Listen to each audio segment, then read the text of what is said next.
Hola, buenas tardes a todo el mundo. Si os parece bien, vamos a empezar.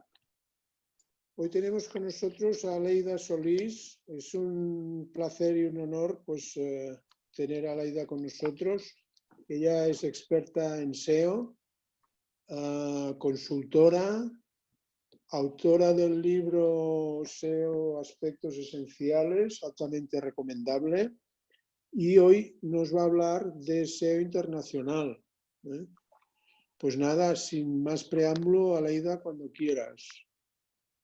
Genial, muchísimas gracias, Cristóbal. Espero que, que todo se esté viendo perfectamente en la pantalla, ¿no? Los slides, que era lo que quería garantizar, yo creo que sí. Así Sí. que, perfecto. Como comentaba Cristóbal antes, yo soy consultora SEO, tengo mi propia consultora que está especializada en SEO y, bueno, aparte de haber escrito el libro sobre SEO, doy muchas conferencias sobre este tema, específicamente sobre SEO internacional, ¿no? He tenido también la oportunidad de trabajar con muchas empresas que en su característica está que se enfocan a muchos países y a muchos idiomas. Entonces, he desarrollado, bueno, esa especialización, por decirlo así, dentro del SEO, y hoy es un placer poder compartir con vosotros, ¿no?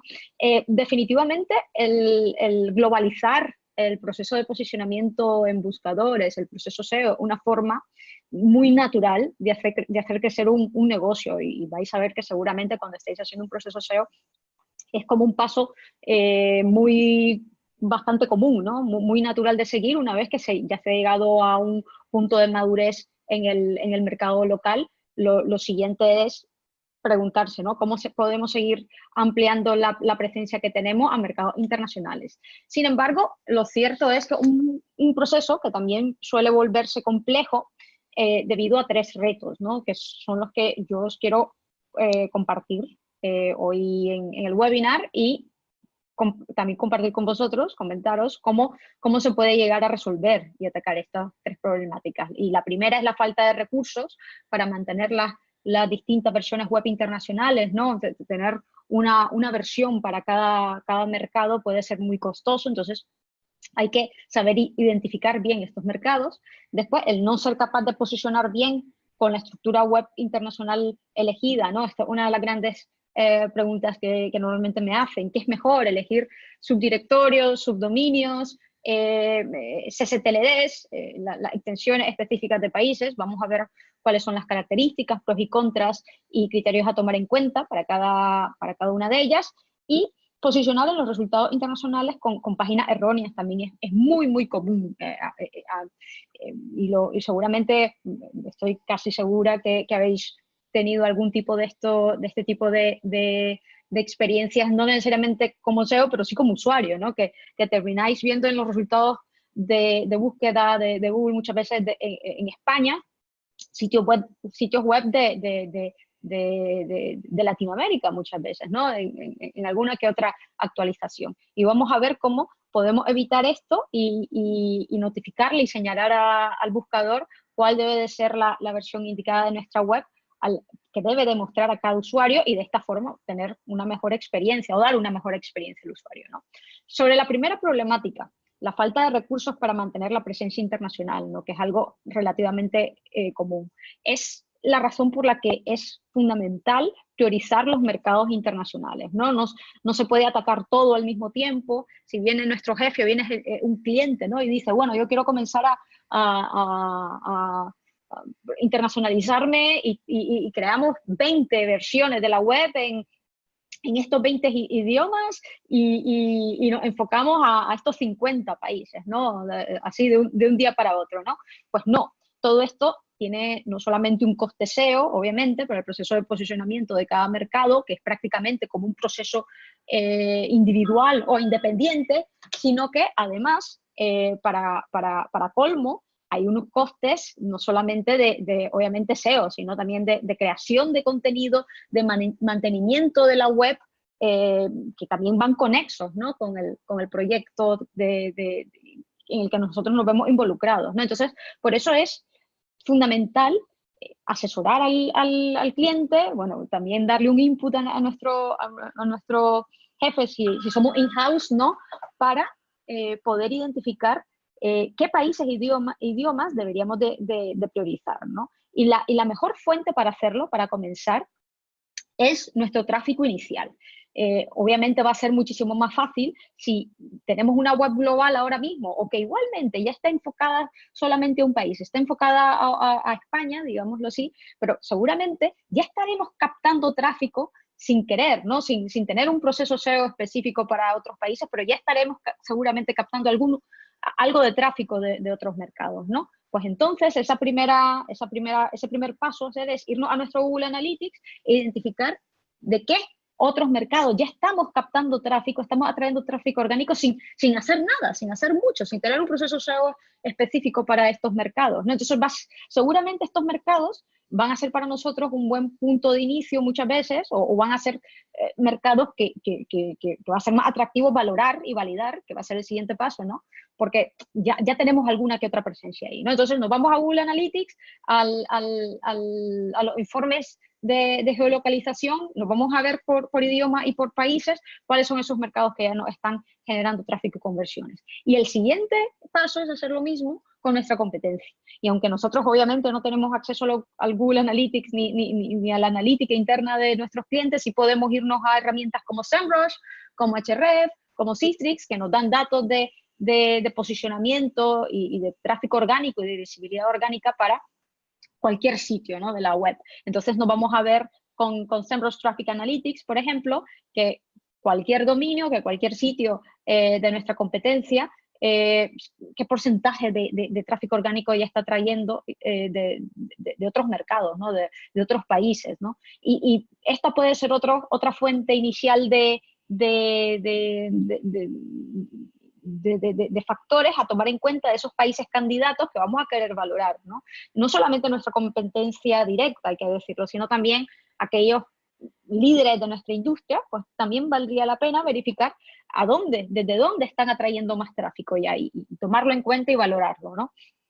Y un siguiente paso, una vez que ya tengamos esta lista inicial de países donde ya más o menos estamos captando tráfico y que pueden llegar a ser también potenciales para nosotros candidatos a atacar en base a la actividad que ya tiene nuestra competencia, los líderes de nuestro sector, es verificar cuáles de estos realmente tienen esa capacidad de generarnos un tráfico, bueno, que tenga suficiente volumen, que llegue a compensar nuestra actividad, ¿no? Entonces, con este listado que ya hemos hecho anteriormente, quizás de unos 15, 20 países, no mucho más, diría yo, en un inicio, porque vamos a ver que el costo que implica, ¿no? de hacer un proceso SEO y desarrollar una presencia bien optimizada para cada país, bueno, lo suyo sería ir a validar con una herramienta de palabras clave, como la que muestro ahora mismo en pantalla, la Keyword Magic Tool de SEMrush, Keyword Finder. Hay muchas herramientas de palabras clave en el mercado y prácticamente todas ahora mismo ya dan soporte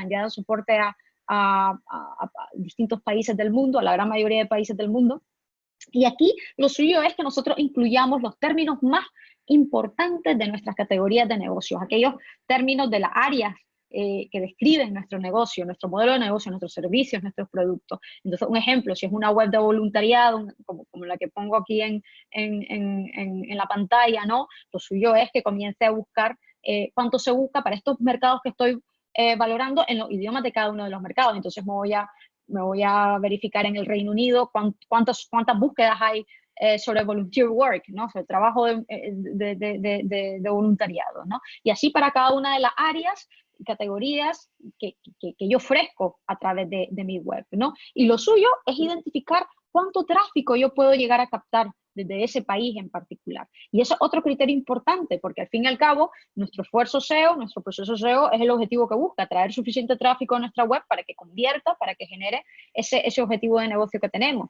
Y si hay alguno de estos mercados que más o menos ahora mismo ya mi competencia está atacando, o yo ya estoy más o menos atrayendo tráfico a través del mismo, pero quizás no tiene un gran potencial, pues quizás no vaya a ser una gran prioridad para mí, porque no voy a poder captar mucho, y quizás es mucho el esfuerzo de generar presencia ahí, ¿no? Otro factor fundamental a tomar en cuenta es la existencia de la competencia en ese mercado, ¿no? Vamos a ver que existen mercados, sobre todo hispanohablantes en Latinoamérica, donde usualmente, porque el ecosistema web no está tan desarrollado como en Europa o en Estados Unidos, donde hay más sitios web sobre cualquier temática, vamos a ver que las webs, las páginas que ya se posicionan para términos que se pueden considerar muy competitivos, tienen un menor nivel de popularidad, tienen menos enlaces, no están tan bien optimizados como en otros, ¿no? Pues ese es otro factor a tomar en cuenta. Digamos que valoramos que el tráfico que podríamos llegar a captar, un ejemplo, desde Brasil o Colombia versus Alemania, pues es más o menos el mismo, ¿no? Pero quizás verificamos, y deberíamos de verificar también, cuál es el nivel de competencia que puede llegar a tener para posicionar esos términos en Brasil, en Colombia versus Alemania. Seguramente vamos a identificar que es mucho más fácil, o que va a ser mucho más fácil llegar a posicionarse en los primeros resultados en Brasil o en Colombia que en Alemania, porque hay webs mucho más antiguas en Alemania, con mucho más enlaces, con mucho más contenido mejor optimizado. Entonces, eso es lo que tenemos que valorar, verificando cuáles son las webs que ya se están posicionando para estos términos que nos gustaría llegar a posicionar en estos mercados, ¿no? Y verificar y validar cuáles son esas webs que ya se están posicionando ahí, cuáles son las características de esa web, si sería fácil llegar a competir a corto plazo con ese tipo de webs en esos mercados, ¿no? Y así poder recolectar todos estos datos y hacer una tabla como la que estoy mostrando en la pantalla, de qué país he valorado, he verificado, cuál es el tráfico orgánico que tengo actualmente de ese mercado y cuál es la oportunidad que puede llegar a ofrecerme ese mercado de tráfico, ¿no? Y obviamente el nivel de competencia que existe en el mercado. Y obviamente hay otros factores que no solamente son puramente SEOs, sino también a nivel de negocio, ¿no? Nuestra capacidad de hacer negocio en ese mercado, otros medios de tráfico potenciales que nosotros queramos tomar en cuenta también para atraer tráfico, no solo el SEO, también tomarlo en cuenta. Entonces, una vez que ya tenemos todos estos criterios, ya podemos valorar, ya podemos verificar si estratégicamente pues, es rentable o no hacer un proceso SEO para esos mercados. Y otro criterio indispensable de tomar en cuenta aquí es la influencia de la ubicación, porque esa es otra de las típicas preguntas que me hacen, ¿no? ¿Tengo que enfocarme a países o a idiomas? Bueno, depende. Vamos a ver que para ciertos negocios la ubicación es fundamental, es crítico para la operación de la web, ¿no? Por ejemplo, para un e-commerce que tiene que hacer envío de un producto específico, entonces sí que es importante que tenga capacidad de proveerle ese producto al país en particular, ¿no? Porque necesita hacer un envío del producto, necesita tener, yo qué sé, acuerdos de importación, exportación, cosas así, ¿no? Pero hay otros tipos de sitios web, como un blog, por ejemplo, de tecnología, o un blog sobre libros o de educación o sobre juegos, por ejemplo, que el modelo de negocio literalmente es mostrar anuncios, pues la ubicación pues no va a ser tan importante. Entonces ahí, en vez de enfocarnos a una web o una versión para España, otra para México, otra para Colombia, pues ahí lo más razonable va a ser tener una web en español, otra en inglés, otra en alemán, enfocarnos a los idiomas, ¿no? Entonces eso es crítico. Valorar el factor que tiene, la influencia que tiene la ubicación, y si es una influencia totalmente trivial, pues nos enfocamos a idiomas, y si es una influencia importante, ahí lo que va a ser usualmente lo mejor sí que enfocarnos a los países, que también desde un punto de vista de internacionalización, perdón, realmente es lo ideal, ¿no? Porque sabemos que cada país, aunque hablemos el mismo idioma, pues van a haber términos muchas veces específicos, la estacionalidad no va a ser la misma necesariamente, las preferencias por países nuevamente van a ser también un poco distintas. Entonces ahí sí que vamos a poder maximizar al máximo y geolocalizar y localizar al máximo el contenido. Entonces, definitivamente el enfoque del país es el ideal, pero muchas veces va a ser, bueno, menos razonable hacer ese esfuerzo adicional porque tiene un coste nuevamente, y aquí todo eso, coste-beneficio, ¿no? Y aquí os muestro un par de ejemplos, ¿no? Son dos sitios web que están más o menos en el mismo sector, que ofrecen más o menos lo mismo software, pero ya vemos, por un lado tenemos ahora que el que se enfoca a países, y es más, dentro de países, tiene distintas versiones de idioma. Por ejemplo, estamos viendo que Oracle tiene una versión en francés y otra en inglés para Canadá, ¿no? y así tiene una versión específica para cada país. Y tenemos que Atlassian, que también ofrece software para empresas, pero en el caso de ellos lo que tiene idiomas, ¿no? No significa que uno esté malo y que el otro no, simplemente que son enfoques distintos y priorizaciones diferentes. Lo importante es ser consistentes y configurar la web a nivel estructural para que el buscador la reconozca de forma efectiva, ¿no? Y aquí os dejo un recurso en la pantalla que vais a, si queréis, podéis utilizar para poder valorar y verificar de forma un poco más aterrizada vuestro caso, ¿no? En el caso de cada web, para ver cuánto tráfico se necesitaría para llegar a un punto de equilibrio a nivel de coste-beneficio, ¿no? Y de ver si realmente pues, el tráfico que podemos llegar a captar de un mercado es lo suficiente para compensar el trabajo que vamos a hacer ahí. Y esa es la idea, ¿no? Que el tráfico potencial que podemos llegar a obtener de mercados específicos internacionales nos generen más que de lo que necesitamos, ¿no? Para garantizar el coste y el mantenimiento del sitio y obviamente para generar un beneficio, ¿no? Si vemos que este no es el caso, si vemos que todavía quizás es muy pronto para atacar esos mercados, que el tráfico no es lo suficientemente importante para llegar a compensar ese trabajo, pues ahí la recomendación es que compremos y aseguremos las extensiones de esos países. El punto, digamos, si Singapur era uno de los países potenciales, pero vemos que no hay suficiente tráfico todavía para nuestro tipo de negocio o servicio, podemos comprar el .com.sg, que es la extensión de Singapur para negocios, para una actividad futura, ¿no? Y así ya no garantizamos que nadie nos quite el dominio para nuestra marca. Podemos crear alertas en Google Analytics para recibir una notificación cuando se llegue a un punto, cuando se pase un punto de tráfico mínimo, que vamos a saber que necesitamos alcanzar para comenzar a trabajar y que comience a ser rentable ese mercado.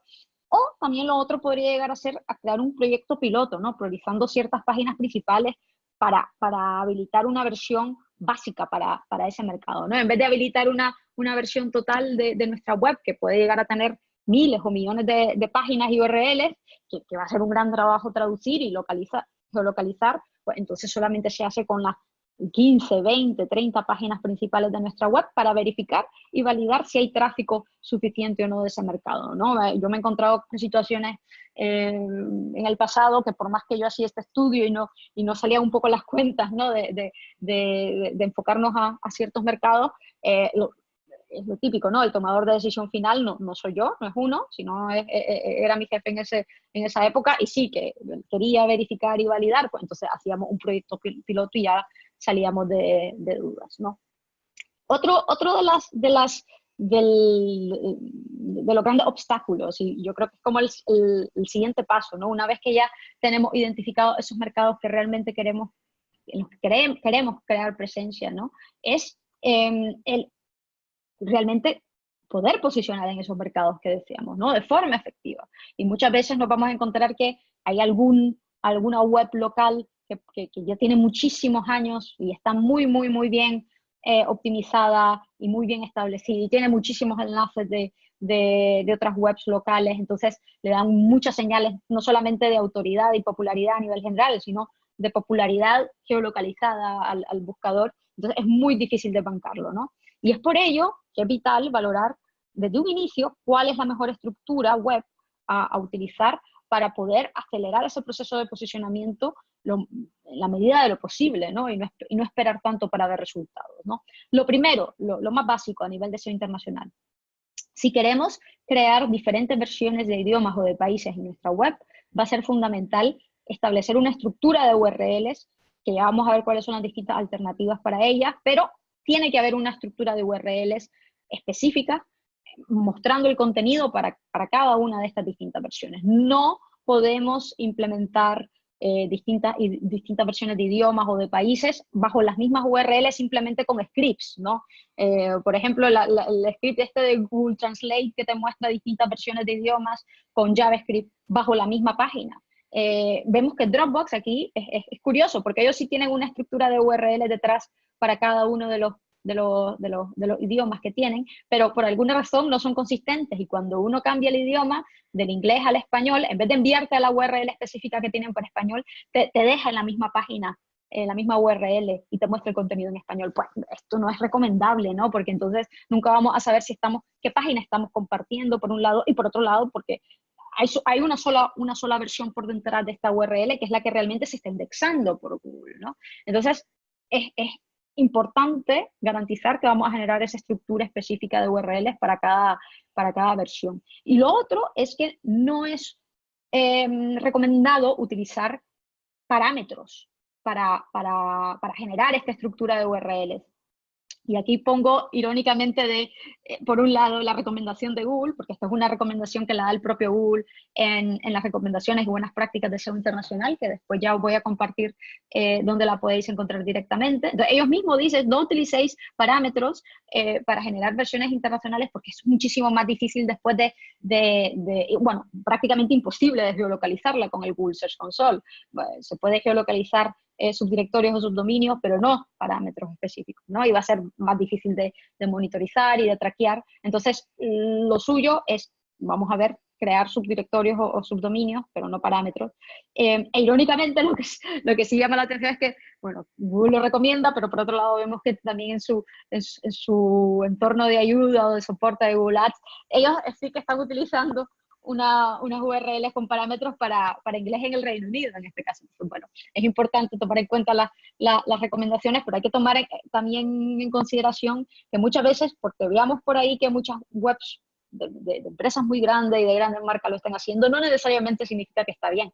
Tienen restricciones como todo, y sobre todo si son webs muy, muy, muy grandes, el SEO, pues obviamente no es necesariamente el mayor de los criterios para ellos muchas veces, y tienen restricciones y plataformas gigantes que muchas veces, bueno, restringen muchísimo la optimización de esas webs, ¿no? Entonces, algo importante, lo ideal es elegir entre tres tipos de estructuras webs para enfocarnos a países. Si nos estamos enfocando a países, la primera opción, la ideal, por decirlo así, a nivel de geolocalización, va a ser el utilizar CCTLDs, que son prácticamente los dominios del país, con la extensión del país en específico. Es decir, que si nos enfocamos al Reino Unido, la extensión, y somos una empresa, la extensión sería .co.uk, como lo que vemos en la pantalla, ¿no? Si es España es .es, si es Francia es .fr, si es Alemania es .de, ¿no? Eso es lo ideal. ¿Por qué? Porque ya por defecto todas estas extensiones, estos dominios, están geolocalizados a cada uno de estos países, no hay que hacer nada más a nivel de configuración del dominio para geolocalizarlo.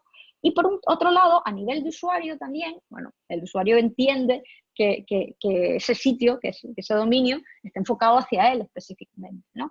Sin embargo, como todo, ¿no? Esto es lo ideal a nivel de geolocalización, pero todo tiene pros y contras, y aquí vamos a ver cómo el contra en esta alternativa es que si habilitamos un dominio para cada uno de los mercados, para cada uno de los países en los cuales queremos generar presencia, pues vamos a terminar con muchos dominios, ¿no?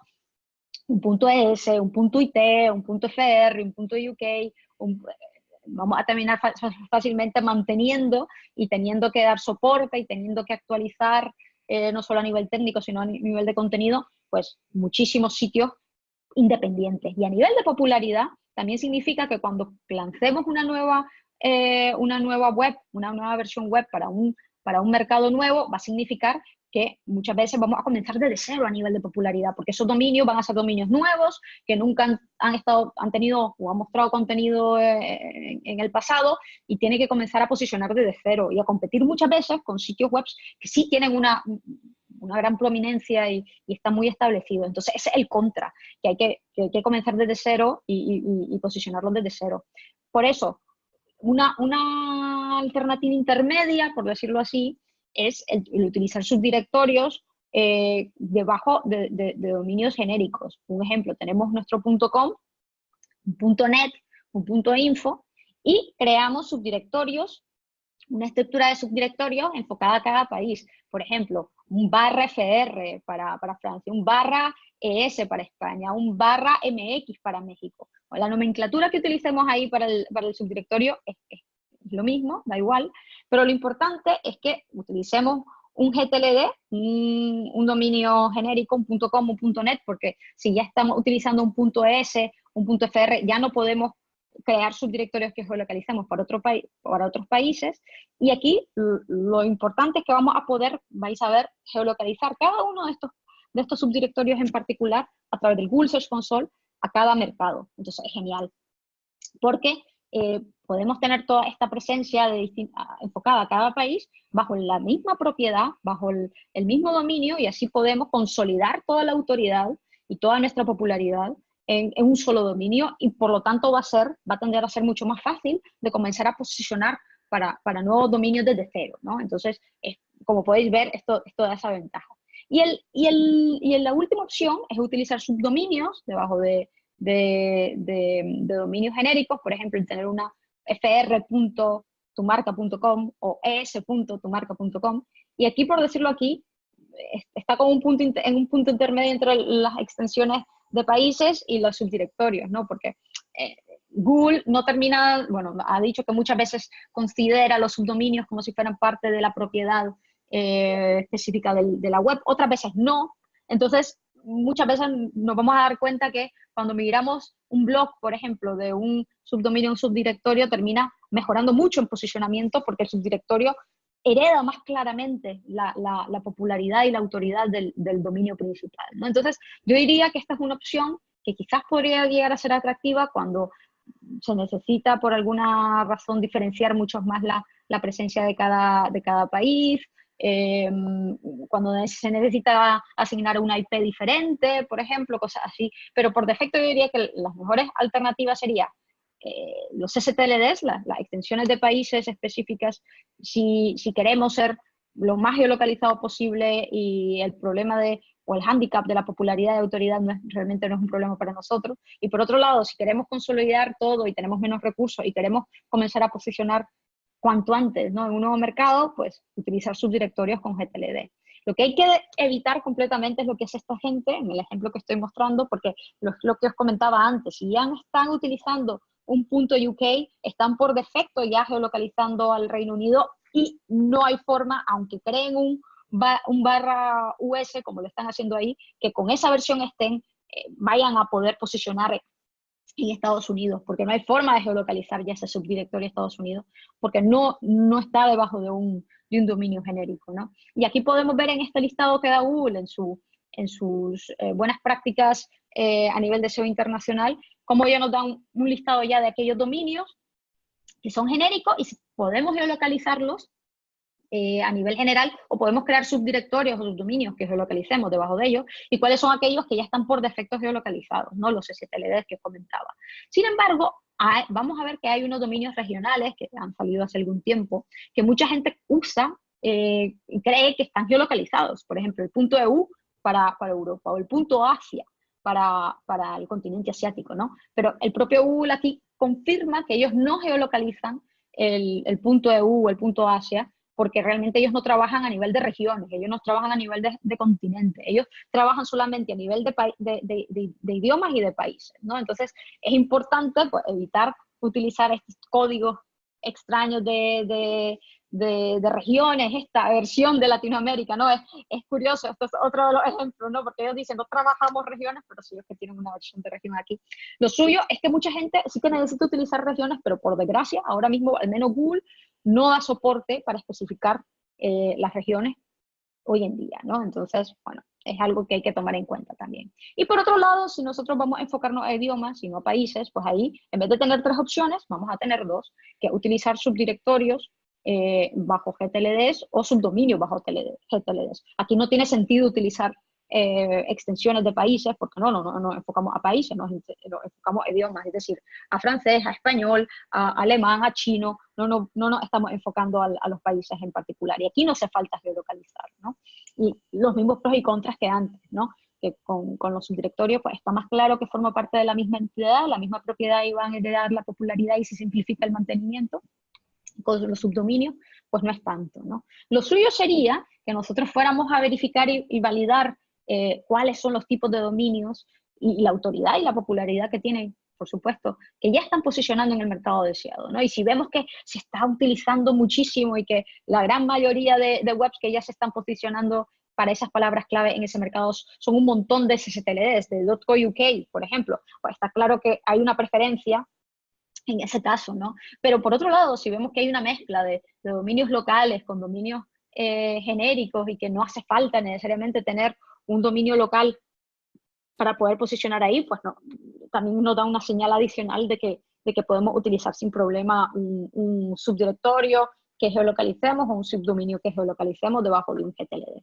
Y aquí podéis ver un poco resumido todos los criterios que había estado comentando antes, pero en un diagrama de flujo, ¿no? Que podéis identificar, podéis utilizar para identificar cuál es la mejor opción, si utilizar subdirectorios geolocalizados, si vemos que los competidores no todos usan SSLDs, que la autoridad sí que es alta en esos mercados, ¿no? Y va a ser más difícil competir si comenzamos desde cero con un dominio desde cero, pues va a ser mejor utilizar los subdirectorios, y lo mismo para cada otra de las distintas alternativas, ¿no? Y aquí lo importante es ser consistente, ¿no? Que si elegimos que vamos a enfocarnos a idiomas, pues nos enfocamos realmente a idiomas y que no lo confundamos con países, que muchas veces es algo que suele suceder al poner banderitas muchas veces, ¿no? Pero realmente, bueno, por ejemplo, Slack aquí tiene una versiones en idiomas, no son países, y le pone la banderita aquí. Parece una trivialidad, pero realmente, bueno, podemos alienar a nuestros usuarios de esta forma, y hay que ser consistentes también a la configuración del idioma y el país de cada una de nuestras páginas, que lo vamos a ver ahora con los códigos de hreflang, ¿no? Para que Google entienda hacia dónde estamos enfocados. Una vez que ya elegimos la estructura de la web que vamos a querer utilizar, lo suyo es que garanticemos que se posicionan de forma correcta las páginas que decíamos, y evitemos este tipo de ejemplos como el que estoy mostrando en las pantallas, que podemos ver que en google.co.uk, que en el Reino Unido, cuando yo busco tienda de Nike en Londres, en inglés, si os fijáis, después del anuncio, debajo del anuncio, el primer resultado orgánico es el subdirectorio de Estados Unidos de Nike, es /US, lo cual es incorrecto. Debería de ser realmente ahí la versión de UK, la versión del Reino Unido de Nike en vez de esta, ¿no? Y vamos a ver que esto normalmente ocurre porque suele suceder que los sitios web tienen una versión que es muchísimo más popular que las otras, la inicial, normalmente la americana también, o la del mercado inicial de estas webs internacionales, y que suelen terminar captando tráfico y posicionándose de forma errónea de otros mercados, lo cual no es correcto por un lado, y por otro lado, si se llega a pasar, hay mucha gente que dice, bueno, con tal de posicionar, pues no pasa nada. Pues sí que pasa, porque podemos ver en el ejemplo que veis en la pantalla cómo esta web, que es un .nl, es decir, está enfocada a Holanda, está captando tráfico de Alemania, pero claro, el tráfico que capta de Alemania, bueno, se posiciona mucho peor, el click-through rate es mucho peor, entonces realmente lo que queremos garantizar es evitar esta problemática, ¿no? Nosotros ya podemos verificar si estamos sufriendo de esto, no solamente a través del Google Search Console, sino también con herramientas como SEMrush o Ahrefs. Podemos ir a cualquiera de nuestros dominios internacionales, en caso que ya tengamos dominios internacionales, y ver con eso, con nuestras propias herramientas como Google Analytics o el Google Search Console, o estas de terceros, ¿no? Que nos dan información del posicionamiento y tráfico a nivel global, si estamos captando tráfico o posiciones de otros mercados para los cuales esta web no debería de estar posicionada para nada. Por ejemplo, en este caso vemos que esta versión del Reino Unido de TripAdvisor tiene, bueno, un cierto tráfico, no muchísimo, pero un cierto tráfico de Estados Unidos, de India, de Indonesia, de España también, de Japón. Entonces, si este tráfico está viniendo porque tienen páginas en estos países que no ofrecen en cada uno de estos mercados, pues no pasa nada. Pero si hay unas versiones relevantes para esos mercados, lo suyo es que estuvieran captando tráfico con esas páginas enfocadas a esos mercados, ¿no? Nosotros podemos verificar si este es nuestro caso también manualmente, utilizando unas VPNs, por ejemplo, o podemos también utilizar el Google DevTools de Chrome, también tiene una funcionalidad en los sensores que podéis ver ahí, podéis elegir cualquier país del mundo y podéis comenzar a navegar como si estuvierais ahí, ¿no? Entonces, lo primero, hay que verificar que no estamos utilizando alguna extensión que nosotros pensemos que ya está geolocalizada, pero no es así. Por ejemplo, el .co, que es realmente la extensión del país de Colombia, Google no lo geolocaliza por defecto, al igual que otras extensiones como AD o ME, que en teoría deberían de estar enfocadas por defecto a ciertos países, pero Google no lo hace porque ha identificado que hay muchas empresas que lo utilizan, ¿no? El .co es como el .co es el dominio que comenzaron a utilizar un montón de empresas al estar tomado ya el .com, ¿no? Entonces, en estos casos sí que hay que verificar que Google, que no esté dentro de este listado de Google, que Google toma en cuenta como si fuera un dominio genérico, y por otro lado, de que estemos geolocalizando de forma correcta ese dominio o los subdirectorios que hayamos creado, los subdominios que hayamos creado para enfocarlo a distintos países, como lo estoy mostrando en pantalla, ¿no? Hay que irse al Google Search Console.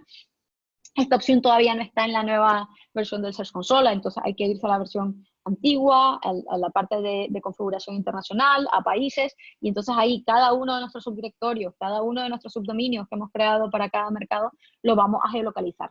Esto no es necesario hacerlo, obviamente, si tenemos la extensión de país específica para cada uno de ellos, pero si estamos utilizando subdirectorios y subdominios, los tenemos que registrar uno por uno de forma independiente y geolocalizar de esta forma, ¿no? Y lo que no se recomienda es que redirijamos de forma automática en base a la IP del usuario. ¿Por qué?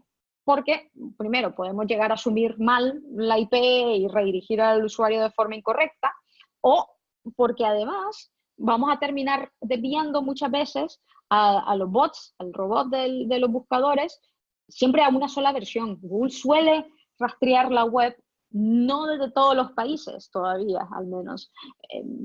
La rastrea de Estados Unidos, en Europa rastrea mucho con ciertas IPs de Suecia, porque puede llegar a tener ahí data centers y cosas así. Entonces, ¿qué significa? Siempre vamos a estar redirigiendo a los bots de Google solamente la versión americana. Nunca van a poder rastrear la versión española, nunca van a poder rastrear las versiones de otros países. Pues entonces hay que tener mucho cuidado y hay que evitar esto. Y el propio Google, si veis aquí nuevamente en su guía y en su referencia de buenas prácticas a nivel de SEO internacional, lo pone, que evitemos esas redirecciones automáticas. Y en su lugar, lo que deberíamos de hacer es permitir que rastree todas nuestras versiones internacionales de forma abierta totalmente. Si queremos garantizar que las rastree y que las indexe, debería de ser así. Y por otro lado, desde un punto de vista de usuario, si identificamos que el usuario viene a nuestra versión española desde Alemania o viene a nuestra versión americana desde España, pues ahí sí le ponemos un banner, como lo está haciendo Oracle aquí, a nivel superior, para que sea muy visible y decirle al usuario, oye, he visto que está entrando desde un país para el cual ya tengo una versión, así que quizás te gustaría ir a ese otro país directamente, a esa otra versión que tengo para este país directamente, y que sea el usuario que elija si quiere irse ahí o no, ¿no? Tiene que ser el usuario. Y, por supuesto, independientemente que utilicemos subdirectorios, subdominios, SSTLDs, como en este caso de North Face está utilizando un .fr para Francia, es indispensable para todo tipo de web internacional, localizar y utilizar desde la URL, deberían de estar en el idioma con el cual queremos conectar con el usuario, los títulos, las metadescripciones, las etiquetas de encabezado, los menús, el contenido, todo tiene que estar localizado a la audiencia, hacia la audiencia a la cual quiero ofrecer esa versión de mi sitio, ¿no? Entonces, es importante ser consistente aquí y no hacer lo que muchas webs, sobre todo americanas, hacen, que dejan las URLs siempre en inglés, ¿no? Dejan siempre algunos elementos de la navegación en inglés. No, hay que ser consistente y traducirlo todo, y si nos estamos enfocando a países, pues más que traducirlo es localizarlo, porque pueden haber términos específicos enfocados a ese país en particular, ¿no? Entonces, aquí en el ejemplo que os muestro en la pantalla podemos ver el típico caso casualmente de Zoom, que es el software que estamos utilizando ahora mismo para el webinar, que ha dejado ciertos elementos, y son errores desgraciadamente comunes, ¿no? En la versión en español, que tienen ciertos textos ahí que todavía están en inglés, ¿no? O sea, hay que evitarlo, hay que ser consistente. Y este es un ejemplo perfecto de Adidas, que podemos ver que está localizando, no solamente traduciendo, sino localizando todos los aspectos de su contenido en este caso en particular, que es en el de las botas de fútbol, ¿no? En su versión americana, en el /US, vemos ahí que esa sección se llama Men's Soccer Shoes, porque en Estados Unidos se le llama así a las botas para jugar fútbol. Sin embargo, en el Reino Unido vemos que tienen un CSTLD, un .co.uk. Esa sección se llama Men football boots, porque utilizan este otro término, ¿no? Boots en vez de cleats, ¿no? Y es fútbol, no es soccer, ¿no? Entonces es muy, muy importante que si nos estamos enfocando a países y tenemos versiones diferentes para cada uno de los países, bueno, contratar a gente nativa para que verifique, valide de que realmente el término que estamos utilizando en cada caso es el, el relevante, ¿no? Y que no estamos utilizando unos términos que no son los relevantes para cada país. Entonces lo suyo es hacer una matriz de este tipo como la que estoy mostrando en pantalla para cada país, para que nuestra estructura de URL sea consistente, y no solo la estructura de URL, sino todos los elementos de contenido de cada una de esas versiones, ¿no? De los títulos, las metadescripciones, las etiquetas de encabezados, las introducciones, y vayamos generando patrones que para sitios sobre todo gigantes, por más que nosotros queramos ir página por página optimizándolo, pues va a ser muy difícil, ¿no? Va a ser mucho más fácil establecer patrones de este tipo que se escuchen bien en cada idioma, pero que estén utilizando los términos correctos en cada uno de los casos, ¿no? Y por otro lado, aparte de localizar el contenido, utilizar el contenido correcto en cada idioma, hay que también hacer configuraciones adicionales en la web para especificar a los buscadores que ese código, que el contenido que está en esos HTML, pues está en esos idiomas, ¿no? Y están enfocados a ciertos países y también estamos enfocados a países, ¿no? Existen atributos en el HTML, como el lang attribute que se le pone en el HTML, en el tag de HTML, y también el content language meta, pero esto lo utiliza prácticamente Bing. Lo que utiliza Google es algo que vamos a ver que se llama hreflang, ¿no? Que son códigos que tenemos que especificar se pueden especificar de varias formas, y la forma más común de especificarlo es en el head del HTML, como lo que estáis viendo ahora mismo en el caso de Skyscanner, ¿no? Si veis, aquí tenemos en el lado izquierdo la versión francesa de Skyscanner, y ahí tenemos un código en la parte de abajo que especifica que esa es la versión francesa y todas las versiones alternativas para otros países que existen de esta misma página, de la homepage.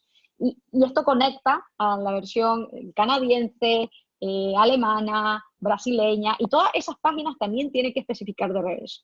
Entonces, ¿qué es lo bueno? Pues podemos especificar, y debemos especificar si podemos, página por página, a qué idioma y a qué país está especificado, está enfocado esa página. Pero tenemos que hacer exactamente lo mismo para todas las otras páginas hermanas, por decirlo así, ¿no? Y especificar y decir, mira, yo estoy enfocada para Estados Unidos en inglés, y tengo esta otra versión que está enfocada para español en Estados Unidos, y esta otra en inglés para el Reino Unido, y así página por página. Entonces podéis ver que vamos a terminar, pues si tenemos 3 versiones, son 3 etiquetas, y esas 3 etiquetas hay que añadirlas en todos los casos para cada una de esas páginas, y así para cada una de las páginas, ¿no? Entonces resulta siendo bueno, un trabajazo realmente, ¿no? Entonces es muy, muy importante hacerlo esto cuando realmente sea necesario, cuando vemos que la página errada, una página se está posicionando de forma errada en un mercado que no debe de hacerlo, ¿no? Como aquellas que realmente tenga sentido, porque hay mucha gente que comienza por aquí en vez de hacer lo principal, que realmente es geolocalizar las distintas estructuras de la web, localizar bien el contenido, etcétera. Y esto se tiene que hacer para darle esa señal adicional a Google, ¿no? De cuál es la versión, a qué país y a qué idioma se está enfocando, ¿no? Utilizando estos códigos de EN, ES para país, US para Estados Unidos, GB para el Reino Unido, y así vamos a ver que, bueno, Google especifica cuáles son los códigos de idiomas y países que ellos utilizan, que ellos soportan, que están dados por unas normas ISO, ¿no? que se utilizan como estándar en la web. Y algo importante, porque es algo que me preguntan mucho, y es decir, bueno, Leida, si tenemos todas, por ejemplo, tengo una versión para Estados Unidos en inglés, tengo una versión que también está en inglés, pero es para el Reino Unido, ¿no? Son duplicadas, porque están en el mismo idioma, ¿no? Y muchas veces el contenido va a ser muy, muy similar, sino igual. Pues no son duplicadas porque están enfocados a mercados diferentes, audiencias diferentes. Entonces son versiones únicas para sus propios mercados independientes, ¿no? Entonces tenemos que geolocalizarla bien, y a esas versiones, pues si vemos que en algún momento la versión americana se posiciona para el Reino Unido o viceversa, tenemos que añadir estos códigos de hreflang, estas etiquetas, para especificar bien hacia qué país y en qué idioma están, para que Google pueda mostrar de forma adecuada la página relevante, ¿no? En cada caso.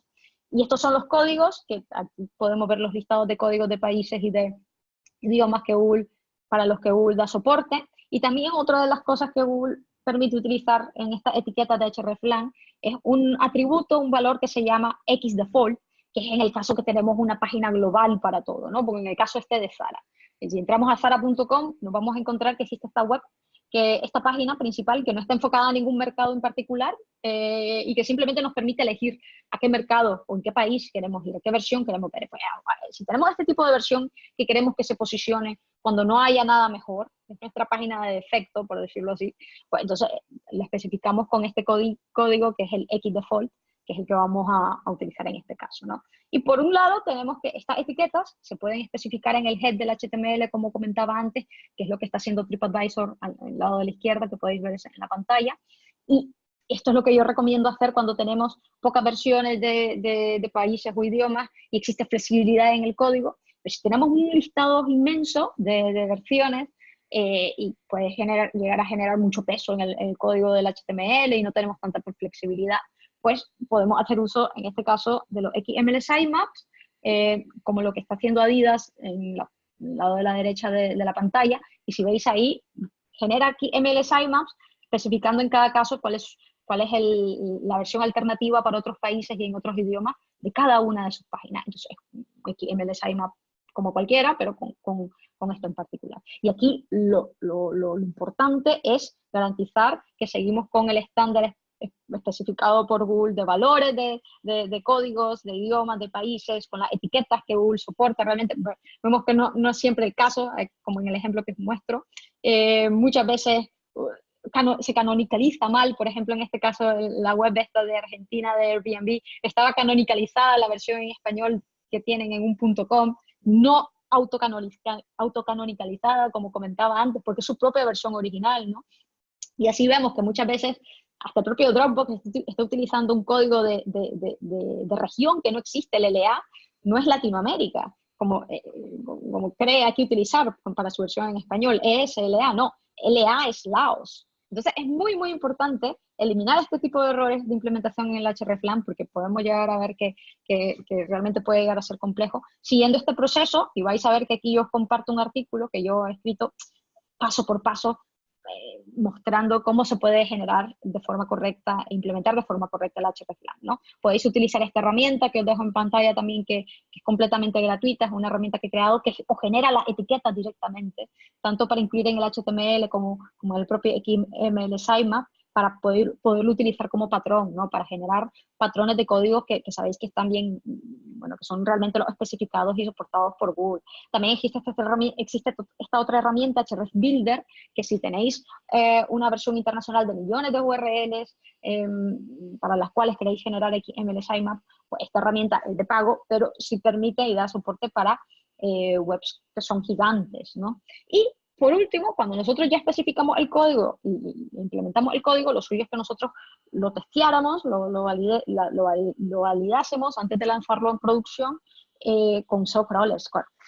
La gran mayoría de los casos ahora mismo los crawlers SEO, los rastreadores que simulan ser el robot, validan e identifican el hreflang, ¿no? Entonces con DeepCrawl, SiteBolt, Screaming Frog, Write, Botify, son distintos rastreadores SEO que nos permiten, si os veis ahí, identificar si estamos utilizando etiquetas de hreflang, nos dicen cuáles son los valores que tiene cada página, y así evitamos que cuando lancemos con errores, ¿no? Aunque siempre va a soler ocurrir, ¿no? De que se lance con algún que otro error, y lo suyo va a ser que lo optimicemos un poco y eliminemos los errores una vez que ya lo lancemos también, desgraciadamente, porque no se puede eliminar todo muchas veces antes de lanzar. Y de ser así, si vemos que todavía queda algún que otro error, podemos irlo a identificar fácilmente con el Google Search Console. Si vemos ahí, nos da un informe de idiomas y es donde nos muestran los errores de la etiqueta hreflang.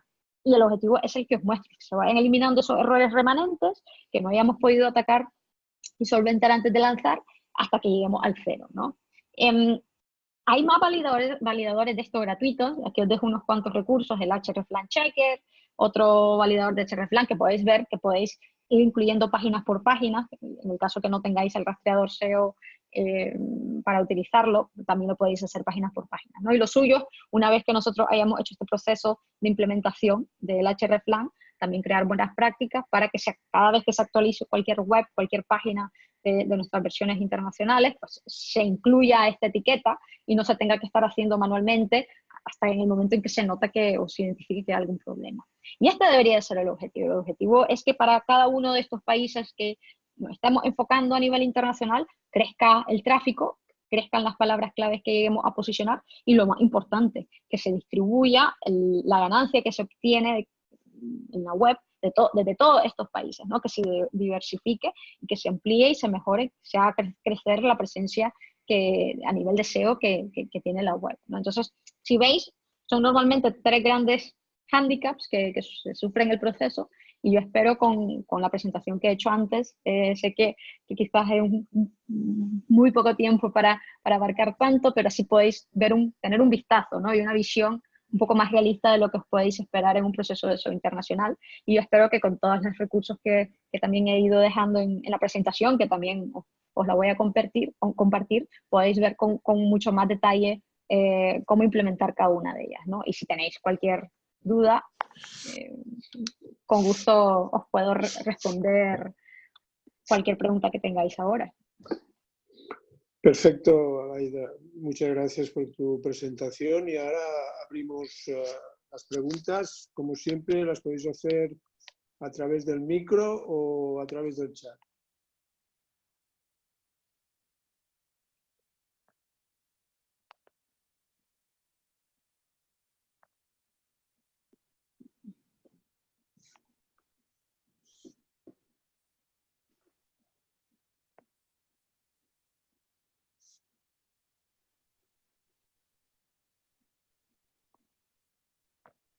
Déjame ver si veo alguna que otra.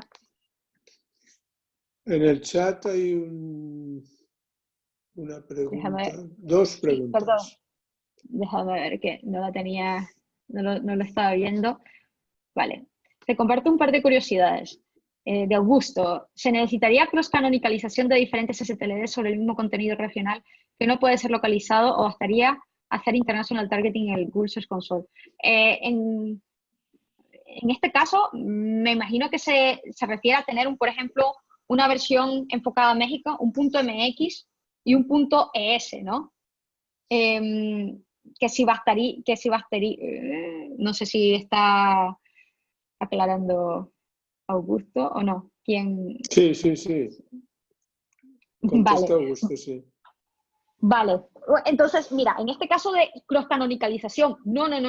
Da igual que sea CCTLD, que es la forma de implementación, os voy a mostrar. Cada versión es esto. Cada versión es única para cada país. Entonces, esto en vez de ser si veis, esto está utilizando un CCTLD, es un .co.uk. La canonical tiene que ir hacia ella misma, ¿no? No va a ir a la versión americana, no va a ir al .com. Entonces aquí la etiqueta canónica tienes que especificar que ella misma es su versión original para el Reino Unido. Y la etiqueta canónica simplemente especifica cuál es la versión original para cada mercado, ¿no? Esto no es requerido añadirlo. Nuevamente se añade como buena práctica de autoespecificarse a sí mismo, ¿no? No hace falta añadirlo, no sé si será la pregunta, yo creo que sí. Sin embargo, lo que es importante tomar en cuenta es que si en algún momento vemos que páginas de .co.uk están apareciendo en google.com en Estados Unidos, es ahí donde se tiene que implementar el hreflang, y cuando se implemente el hreflang, yo sí que aconsejaría añadir la etiqueta canónica para en todo momento especificarle a Google cuál es la versión original de esa versión, ¿no? Entonces, cuando se etiqueta, no es requerido nuevamente, pero una buena práctica que yo aconsejaría incluir, ¿no? Si incluimos la etiqueta hreflang, incluir en la medida de lo posible siempre una etiqueta canónica especificando que yo soy la versión original. Simplemente para darle una señal adicional a Google y que no haya lugar a dudas de cuál es la versión original en cada caso, ¿no? No sé si contesto con eso la pregunta. Déjenme ver nuevamente el chat. Bueno, y aquí la otra pregunta es que no pudo ser localizado, bastaría ser International Targeting en Google Search Console. Una cosa, si utilizamos STLDs, no hace falta ser ninguna geolocalización a través del Google Search Console, más que nada porque no es posible. Ya está geolocalizada por defecto esa extensión de ese país, ¿no? A ese mercado. El punto .mx ya está enfocado a México y no se puede cambiar esa geolocalización. Lo ideal es que no haga falta utilizar etiqueta hreflang, porque ya con la geolocalización de la extensión del país, con el .co.uk o el .mx o el .es, o la geolocalización que hacemos con el Google Search Console y con un contenido que realmente esté localizado, ya Google identifique que están bien y que no haga falta utilizar el hreflang por eso. Pero, por desgracia, no siempre ocurre, ¿no? Y entonces, ahí lo que queremos hacer, como Google utiliza todas estas señales al mismo tiempo, no es que solamente utilice una y otra, la utiliza todas, lo que vamos a querer hacer es tratar de alinear al máximo todas las señales en la medida de lo posible, ¿no? El otro, ¿cuál es el estado de los IDN CCTLs del tipo España.es desde un punto de vista de búsqueda? Es correcto. Vamos, da igual utilizar caracteres especiales, por ejemplo, la ñ o el acento, etcétera, que no utilizarlos. No es un factor de posicionamiento importante ahora mismo. Es más, para la URL siempre lo suyo es no utilizarla por facilidad, ¿no? Porque el utilizar los caracteres especiales te puede llegar a generar mayor complejidad que otra cosa, y simplemente, bueno, se utiliza el carácter sin el acento, la N en vez de la ñ en la URL, exactamente lo mismo en los dominios, es lo que yo realmente recomendaría para evitar de verdad que se nos genere todo este problema muchas veces a nivel de traqueo, por los caracteres especiales, los escapes, etcétera. Yo lo intentaría evitar en la medida de lo posible, ¿no? Y no habría ningún problema. Es más, se mira también en alemán muy común, es más, si veis, yo creo que, yo no sé si es en la alcaldía de Múnich, ¿no? Que en vez de utilizar el umlaut para el München, utilizan el UE directamente, ¿no? Entonces, lo suyo es evitar complejidades innecesarias que después realmente no nos van a hacer una gran diferencia o no se van a tomar como un factor necesariamente. Muchas gracias. ¿Alguna pregunta más? Si no, iremos ya cerrando el webinar. Déjame ver un poco más el chat, a ver si hay algo por aquí. No. Yo creo que no. Muchas gracias a todas. Aleida, pues encantado como siempre. Y a los participantes, ya sabéis, un pequeño resumen en el aula virtual para acreditar la participación y seguimos en contacto. Muchas gracias a todos. Muchas gracias. Nos vemos. Venga, Hasta luego.